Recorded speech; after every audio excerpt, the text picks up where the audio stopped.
पहचान। मिश्रा जी का बेटा उनके बार बार उठाने पर भी जब बिस्तर से नहीं उठा तो उन्होंने गुस्सा करते हुए कहा कि ना जाने यह आलसी किस्म का इंसान हमारे घर में कहाँ से आ गया है। मिश्रा जी की पत्नी ने उन्हें चाय का कप पकड़ाते हुए कहा कि अभी दिन शुरू नहीं हुआ और आपने मेरे लाडले बेटे को डांटना भी शुरू कर दिया है। मिश्रा जी ने कहा कि सारी दुनिया कब की अपना अपना काम काज शुरू कर चुकी है। तुम्हारा बेटा अभी भी चादर ओढ़कर बिस्तर में पड़ा हुआ है, फिर भी तुम उसे कुछ कहने की बजाय उल्टा मुझे ही कोस रही हो।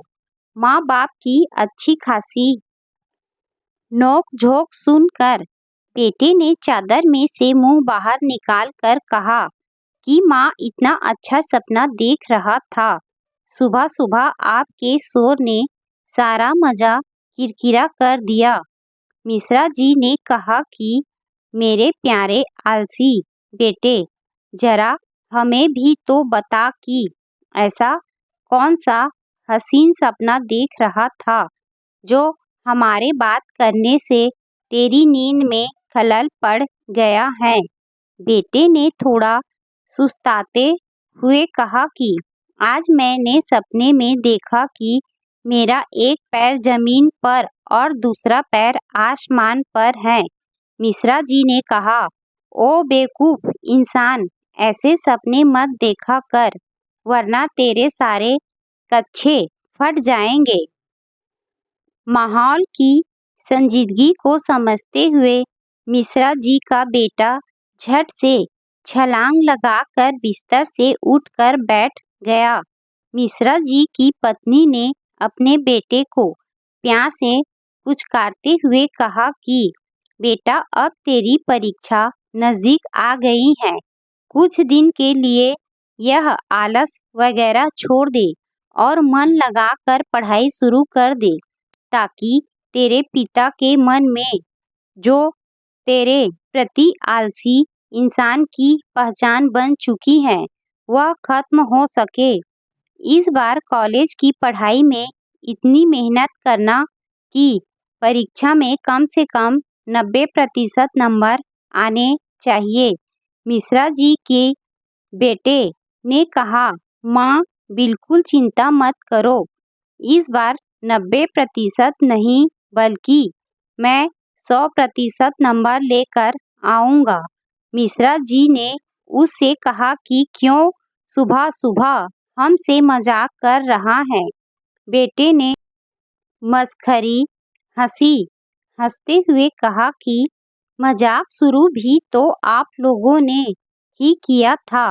मिश्रा जी ने अपने बेटे से कहा कि अब फालतू की बातें छोड़ और यह बता कि कल तू बैंक से कर्ज लेने के लिए सारे कागज लेकर गया था, उसका क्या हुआ?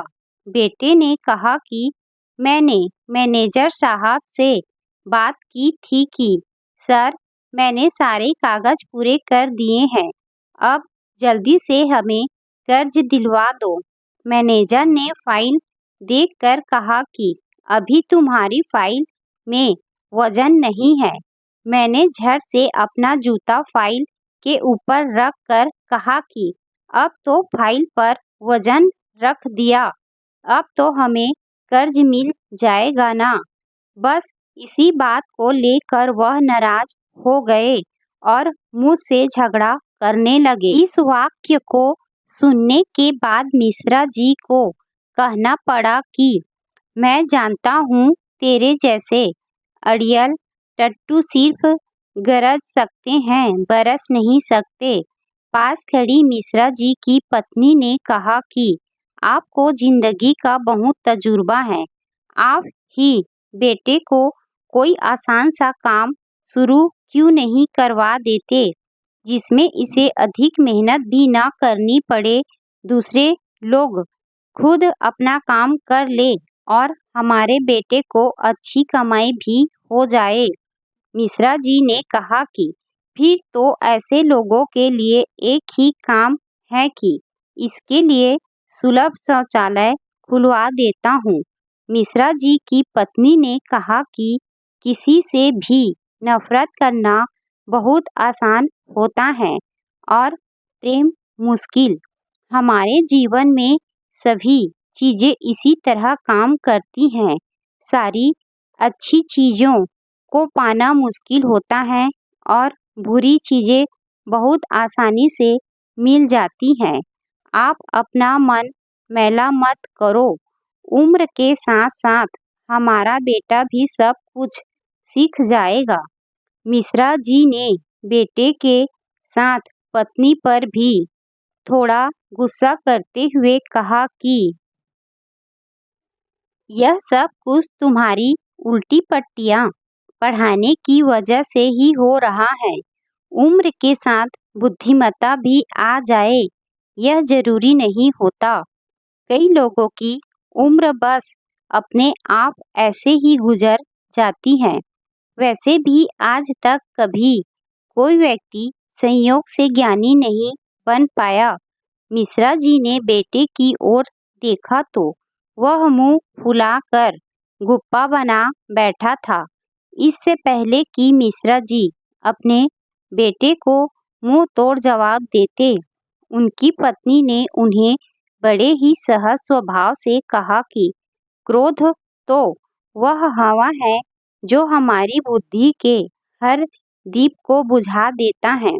कोई भी व्यक्ति कभी भी क्रोधित हो सकता है, क्योंकि क्रोधित होना बहुत आसान है, लेकिन एक समझदार व्यक्ति की तरह सही सीमा में, सही समय पर, सही उद्देश्य के साथ, सही तरीके से क्रोधित होना सभी के बस की बात नहीं है और यह काम करना इतना आसान भी नहीं है। आप तो हर समय अच्छे अच्छे ग्रंथ पढ़ते रहते हो। उन पवित्र ग्रंथों को पढ़ने या सुनने का क्या फायदा? उनसे तो तभी फायदा हो सकता है जब आप उन्हें उपयोग में लाते हैं। मिश्रा जी की पत्नी के इन विचारों ने उनकी सोच एक क्षण में बदल कर रख दी। अब उन्होंने प्यार से अपने बेटे को समझाया कि बेटा, जिंदगी में हम जो चाहते हैं उसके ना मिलने की केवल एक ही वजह होती है कि हम उन कारणों को अच्छे से जाने कि हम वह चीजें क्यों नहीं पा सके। जीवन में ठीक से कोई लक्ष्य न होने की दिक्कत यह होती है कि आप अपनी जिंदगी के मैदान में इधर उधर दौड़ते हुए सारा समय बिना अपनी कोई भी पहचान बनाए गंवा देते हैं। इसीलिए उठो, जागो और उस समय तक नहीं रुको जब तक तुम अपना लक्ष्य पाकर समाज में अपनी एक अलग पहचान नहीं बना लेते। मिश्रा जी के परिवार का सारा नाटक देखने के बाद जैली अंकल दृढ़ता के साथ इस निर्णय पर पहुंचे हैं कि जो लोग सपने देखते हैं और उन्हें पूरा करने की कीमत चुकाने को तैयार रहते हैं, वही लोग अपनी एक कामयाब व्यक्ति की पहचान बनाने में सफल होते हैं। जिस प्रकार दीपक का प्रकाश अंधेरा दूर करता है, उसी तरह हर अच्छा काम रोश बिखेरता है।